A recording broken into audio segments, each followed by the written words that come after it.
Bom dia, irmãos. Esse é o nosso primeiro vídeo, depois que nós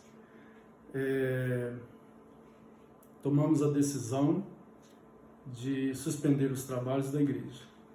Esse vídeo está sendo gravado para servir de palestra para a escola dominical. Ele poderá ser acessado no YouTube ou também no Facebook e no WhatsApp. Eu quero, nessa manhã, falar a respeito de um assunto que nós estamos acompanhando nesses dias e que tem sido motivo de grande apreensão por parte de todo mundo. Uma palavra sobre o coronavírus, algumas informações importantes que eu anotei aqui. O coronavírus, ele surgiu na China no final de 2019, pelas informações da pesquisa, e hoje ele praticamente já está, nós estamos no mês de março, ele está presente em todo o planeta. Pelas estatísticas, até o dia 20 de março, já foram 11 mil mortos por esse vírus, sendo que no Brasil, 18 mortos até agora e 1.021 infectados aqui no Brasil. Uma outra questão importante é que já houve várias epidemias e pandemias no mundo, mas depois da gripe espanhola não se teve notícias de uma mobilização tão grande para proteger a população do vírus. Nós estamos acompanhando aí na televisão essa mobilização imensa para a proteção da população, especialmente os mais velhos e aqueles que têm dificuldades em alguma área na saúde.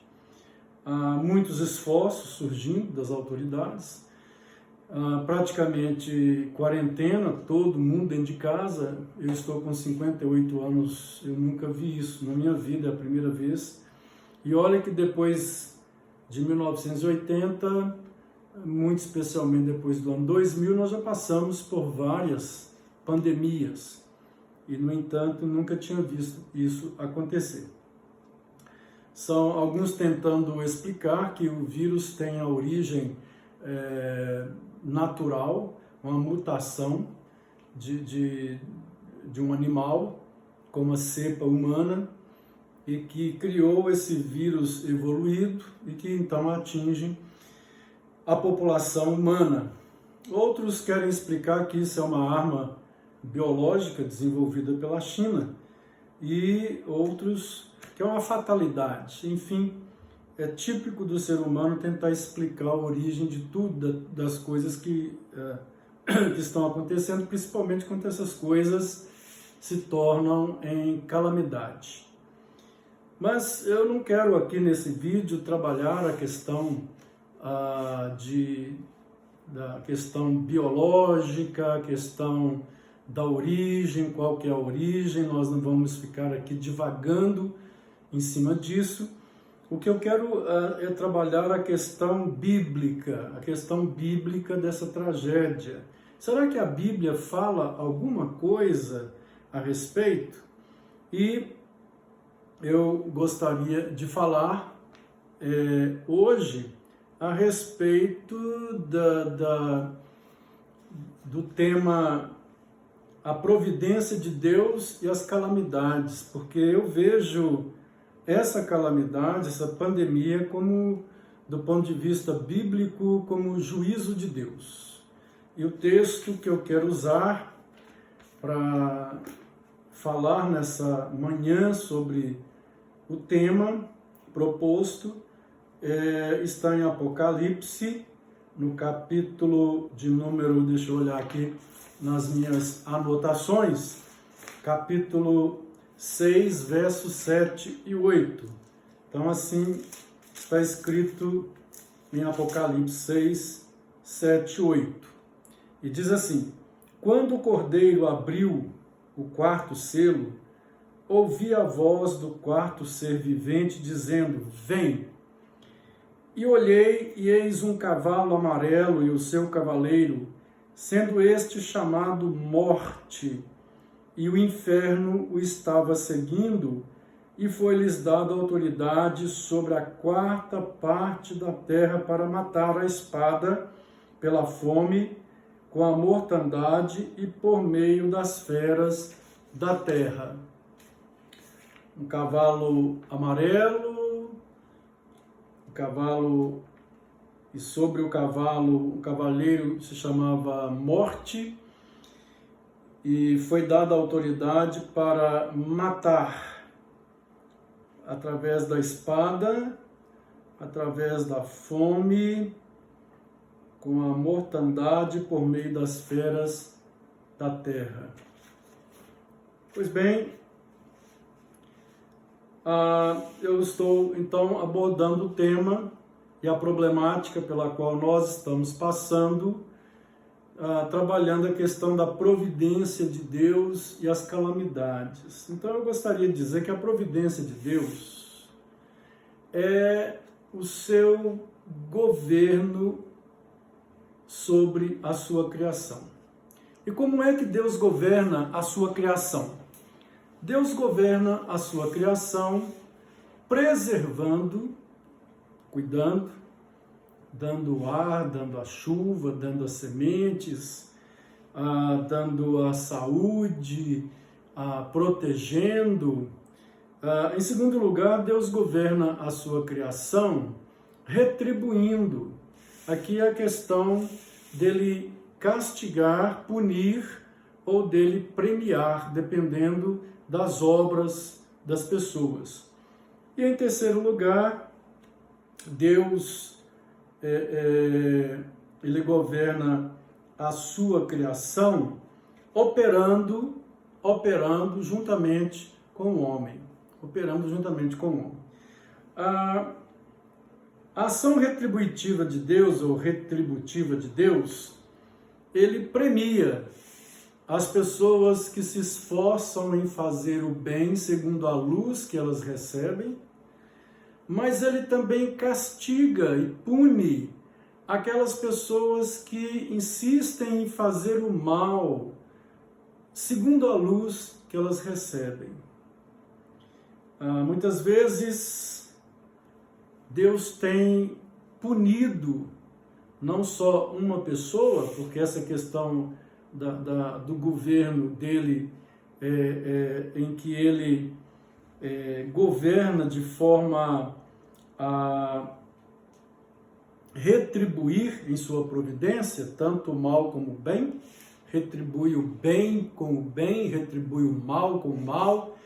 E aqui entra aquela questão que a Bíblia coloca sempre: tudo que o homem plantar, ele colherá. Existe uma lei por detrás da plantação, nessa lei da providência de Deus, que é igual à lei da natureza. Tudo aquilo que o homem plantar, ele vai colher. Se ele plantar um grão, geralmente com um grão, uma semente, 2 ou 3 sementes, ele pode colher centenas de sementes, dependendo do tipo do que ele está plantando, da árvore que ele está plantando. Então, ele pode até colher milhares de sementes.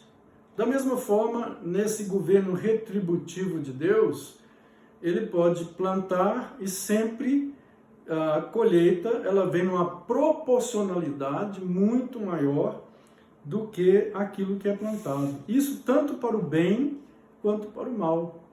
Então, nessa ação de Deus, ele pode, nessa ação disciplinar de Deus, no que diz respeito à plantação do mal, ou até na plantação do bem. A disciplina pode vir para ambos os casos. Ele pode trazer disciplina, sim, sobre nações e sobre até o mundo, né? E a gente tem muitos casos desses na Bíblia, em que Deus disciplina nações pelos atos daquelas nações, Deus retribui abençoando, ou Deus pune, que do ponto de vista divino também é uma bênção a punição de Deus, porque ela tem uma finalidade. Nós vamos entrar nisso daqui a pouco. Então é aqui, nesse ponto da providência de Deus, que entra a questão da problemática, o que nós estamos vivendo nesses dias, que é a pandemia. Mas antes de entrar, de aprofundar a questão bíblica, eu quero só fazer aqui, por curiosidade, um apanhado de surtos viróticos que houve na história recente. Por exemplo, depois da Primeira Guerra Mundial, acabou a Primeira Guerra Mundial e surgiu uma gripe, hoje eles sabem que é o H1N1, vírus H1N1, chamada gripe espanhola. Ela durou um pouco mais de um ano, 18, 19, e ela infectou 27% da humanidade. Já imaginaram? 27%? Ela matou cerca de 500 milhões de pessoas em todos os continentes. Foi a gripe que mais matou, que se tem notícia na história moderna, foi essa gripe aqui. A gripe asiática, 1957-58, H2N2, o tipo do vírus, ela se desenvolveu no norte da China e avançou para a Ásia, Oceania, África, Europa, América. Ela matou cerca de 2 milhões de pessoas. Então notem que na época da gripe espanhola, ainda em 1918, 19, nem ainda o antibiótico tinha sido inventado pelo homem, ou descoberto pelo homem, né? No caso, o primeiro antibiótico não foi criado pelo homem, foi descoberto acidentalmente, a penicilina. A gripe de Hong Kong, 1968 e 1969, essa gripe do tipo H3N2, ela, evidentemente, pelo nome dela, hoje está havendo uma briga aí, porque não pode falar que é vírus, a gripe chinesa ou vírus da China, mas durante a história sempre se dá o nome à gripe ao lugar de onde surgiu, né? Espanhola, asiática, essa no norte da China, Hong Kong, a gripe de Hong Kong, o vírus de Hong Kong, H3N2, que surgiu em Hong Kong de aves, sobretudo criadas soltas e sem higiene. Essa matou cerca de 3 milhões, mais perto da espanhola, a espanhola 500 milhões. A gripe suína, 2009, 2010, todos vão lembrar, já é pós-2000, H1N1 é o mesmo vírus, provavelmente, da gripe espanhola, que matou 500 milhões em 18, 19, essa surgiu no México. E essa matou cerca de 17 mil, comparado com as outras, um número muito pequeno. A gripe aviária, 97 e 2004, essa é a H5N1, ela matou cerca de 300 mil pessoas e surgiu no Vietnã. Essa foi no Vietnã. A SARS, que é um tipo de coronavírus também, surgiu na China. Em 2003, ela matou 774 pessoas na China, não chegou a 1.000 pessoas. Por que é que Deus disciplina permitindo essas catástrofes? Muitas pessoas perguntam, por que Deus disciplina permitindo essas catástrofes? Então eu fiz aqui um pequeno apanhado de 3 tópicos para a gente fazer um estudo bíblico e ver na palavra de Deus o que Deus tem para falar para nós sobre isso. Tem muita gente falando, tem as redes sociais, tem fake news, tem gente apavorando, tem gente exagerando, tem gente dando pouca importância, e a gente está ouvindo muitas pessoas. Vamos ouvir o que Deus tem a falar na sua santa palavra. Então, o primeiro ponto que eu vejo na Bíblia, porque a pergunta é a seguinte: por que Deus disciplina permitindo essas catástrofes? E nós vimos aqui várias viróticas, eu não falei da AIDS, eu não falei de outras, né? Mas algumas, não falei de todas, mas de algumas apenas.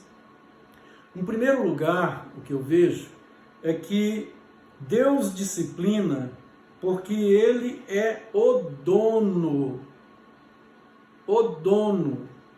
o proprietário, o Senhor da terra e de todos.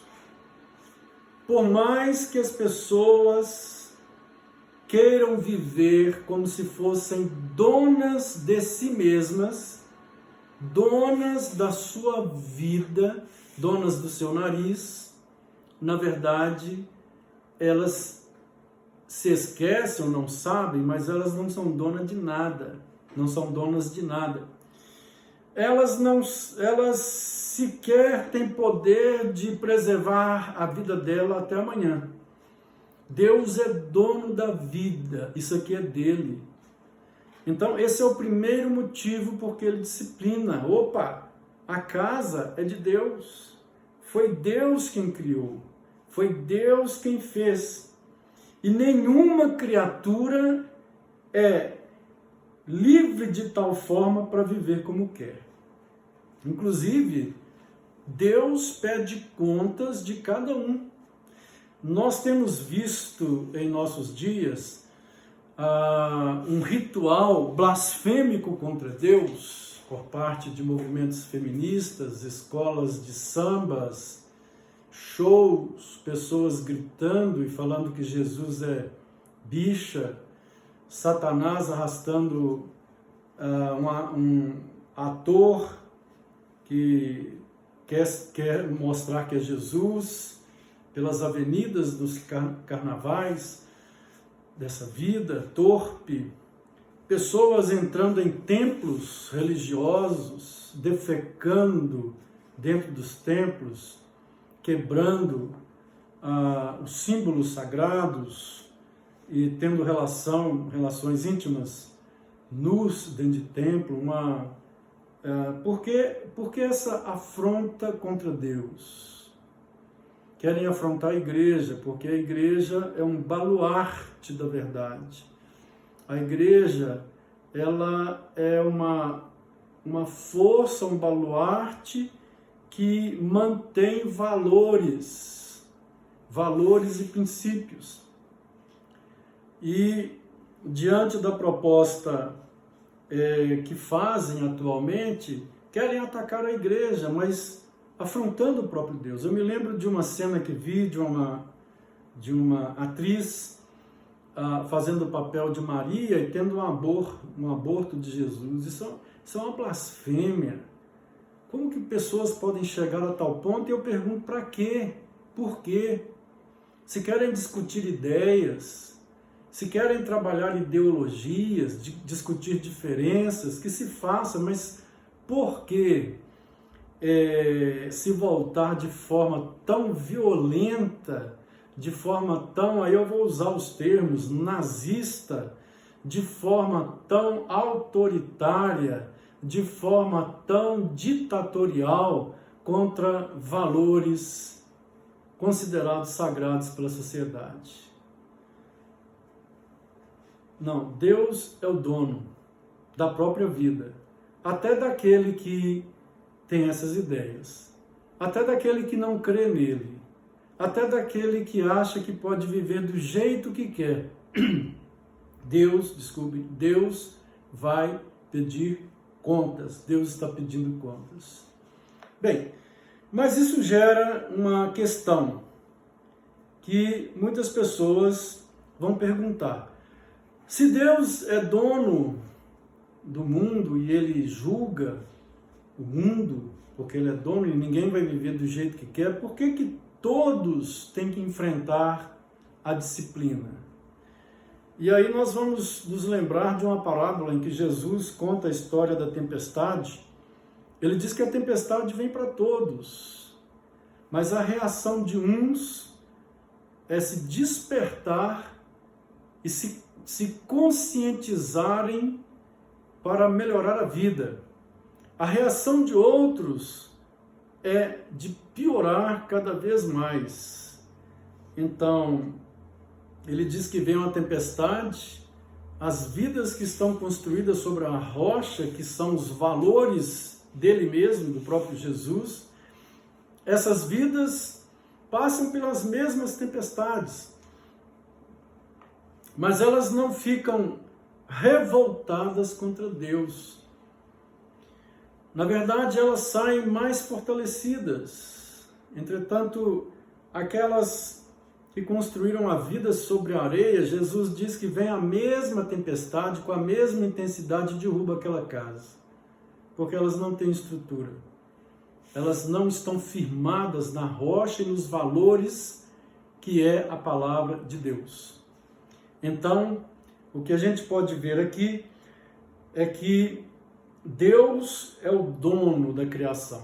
E as pessoas não podem simplesmente, é como se fosse numa casa que um filho quer viver do jeito que ele quer, chegando, fazendo coisas erradas, chegando a hora que quer, trazendo quem ele quer para dentro de casa. Opa!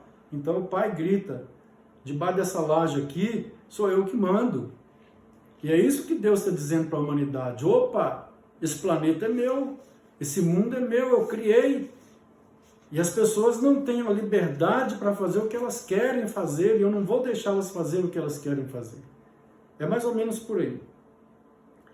Lá em Isaías, a gente pode ver que Deus disciplinou e vem disciplinando no decorrer da história vários povos. Deus disciplinou o Egito lá com as 10 pragas, é só ler lá no livro de Gênesis, as 10 pragas sobre o Egito. Deus disciplinou Israel quantas vezes, até os 2 cativeiros, e a história dos cavalos, do cavalo branco, do cavalo vermelho, do cavalo preto, do cavalo baio, aparecem também lá atrás, porque eles significam o juízo de Deus que percorre toda a terra. E a gente vê Deus julgando Israel, falando que vai mandar guerra, que vai para o povo arrepender, mas se o povo não arrepender, vai mandar fome. Se o povo não se arrepender, vai mandar pragas.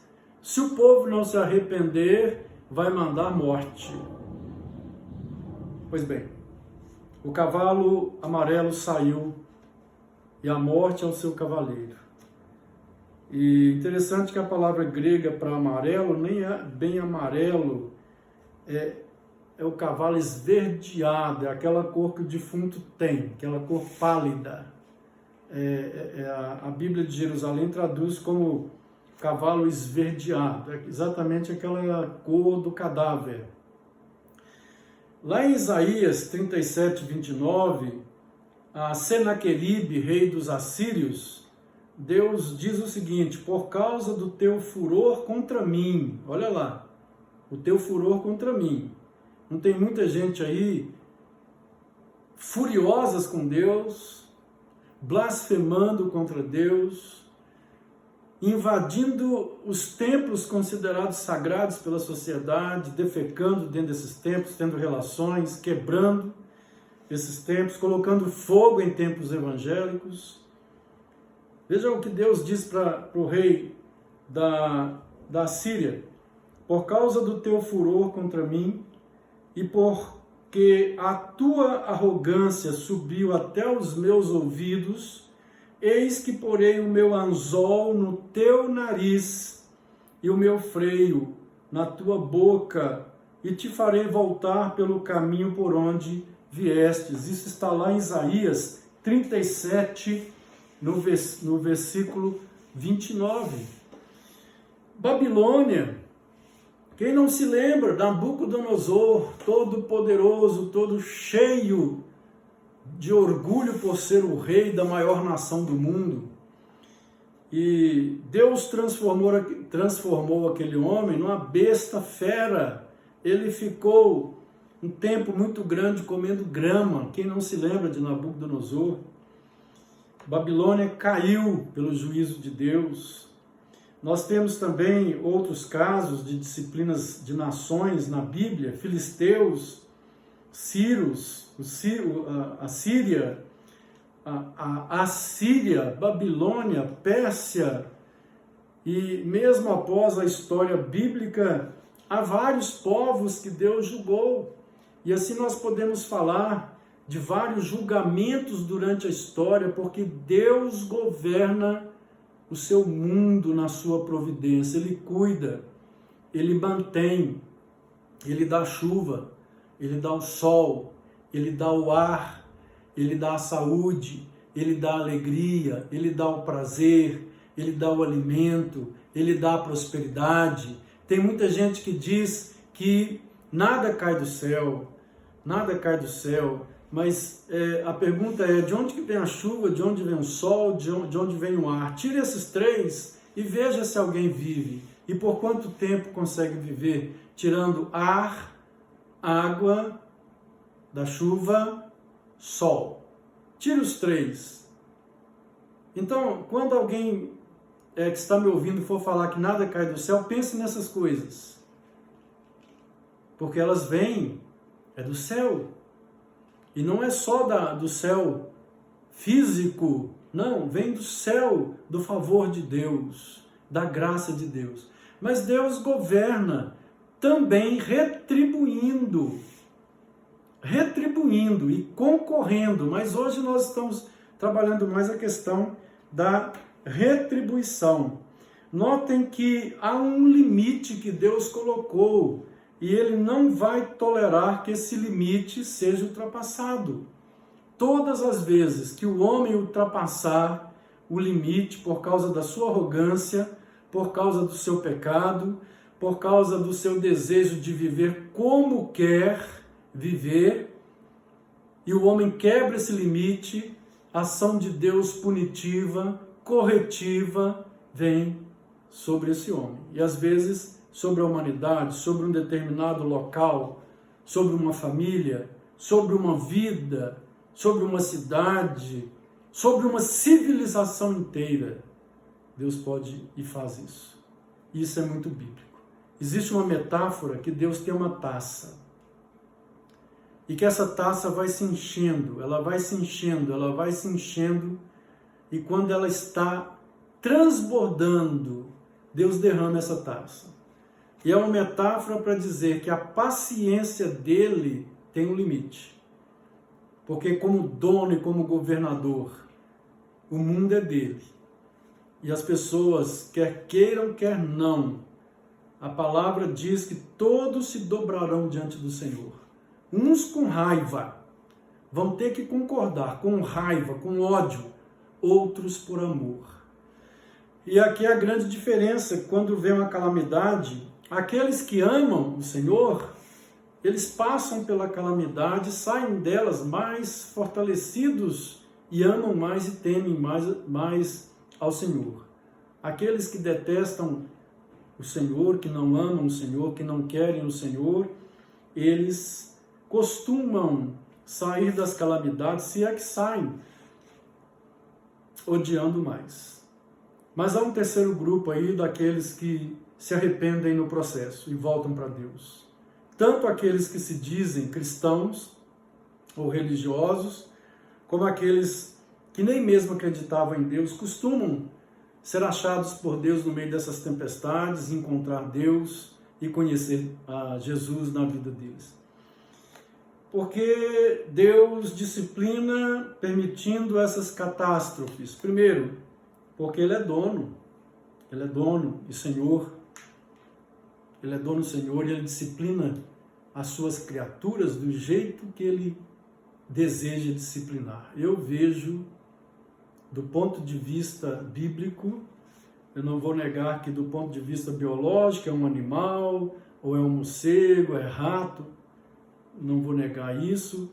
Não sei, não posso dizer se é alguma arma biológica, não sei sobre isso, mas o fato é que Deus permitiu e permite essas coisas para que o mundo seja disciplinado e os homens entendam que eles não podem ser arrogantes. As nações entendam que elas não podem ser arrogantes. Elas têm que ser humildes diante de Deus, para que cada indivíduo entenda que não pode viver do jeito que quer e fazer do corpo o que quer, porque terão que prestar contas a Deus. Há um segundo ponto que quero levantar aqui nessa manhã. Por que Deus disciplina permitindo essas catástrofes? Porque Ele não quer que o homem se destrua completamente. E isso é bíblico. Deus não quer que o homem se destrua completamente. Se Deus tirar a mão do planeta Terra, o planeta não sobrevive, talvez nem por um mês. Aí já é guerra, bomba atômica, arma química, arma biológica e provavelmente o planeta exploda dentro de um mês. Então é importante entender que todo juízo de Deus visa a proteger o homem dele mesmo.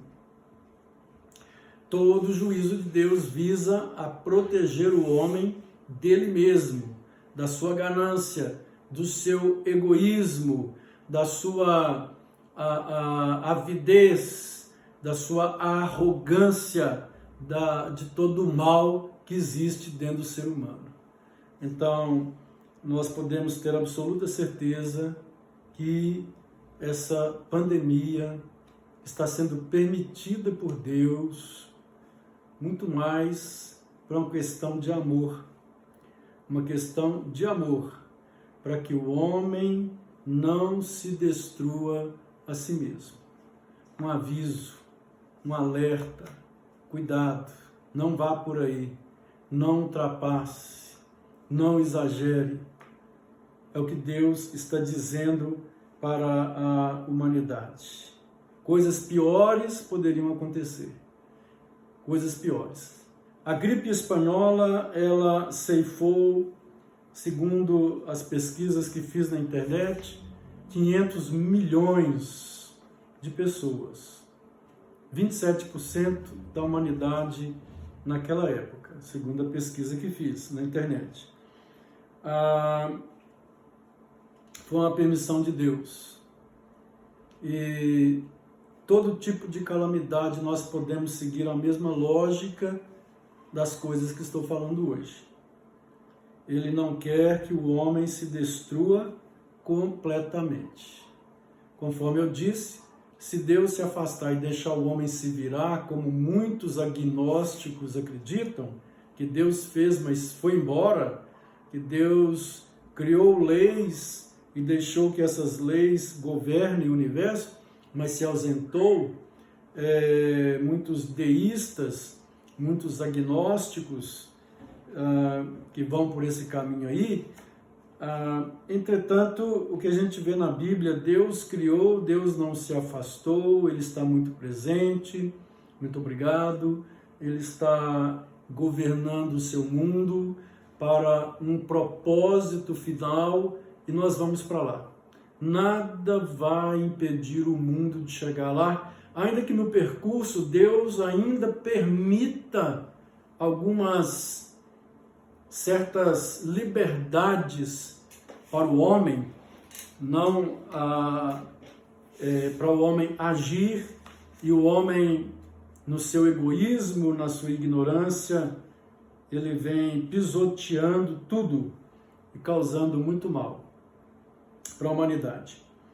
Os homens são os agentes da calamidade, isso aqui é importante. Deus não criou vírus, Deus não criou bomba atômica, Deus não criou balas de canhões, Deus não criou nada disso, o homem é que faz todas essas coisas. Apenas Deus, então, permite, ou, às vezes, não é só permissão, Deus concorre para que essas coisas aconteçam. E, particularmente, eu acredito que o processo aí é Deus permitindo que algo aconteça. Se houve alguma mutação, e se pode haver isso mesmo, eu não entendo dessa área, se houve alguma mutação de algum vírus e aquilo houve uma adaptação para atingir humanos na natureza, não saberia explicar se pode acontecer, até os motivos porque essas coisas poderiam acontecer. Se houve, Deus permitiu que houvesse. E muitas vezes creio que Deus até faz acontecer essas coisas. Na sua concorrência, no seu governo, na sua soberania. Porque Deus disciplina permitindo essas catástrofes. Porque Deus não poderia disciplinar instruindo, chamando e falando e mostrando, conversando, educando ao invés de usar a vara? Afinal de contas, tem muita gente que não acredita mais em vara e até já proibiram as varadas na legislação brasileira. E vários países do Ocidente vão proibindo também a questão da palmada, porque acreditam que a educação tem que tirar da educação o aspecto punitivo e a educação tem que ser só o aspecto instrutivo. E eu acredito que a educação de anjos é só com o aspecto instrutivo. Deus instrui, eles obedecem com todo prazer e toda alegria da vida deles. Mas a educação de homens, seres corruptos e corrompidos pelo pecado, não funciona. Não vai funcionar. Deus tem que usar a vara de vez em quando.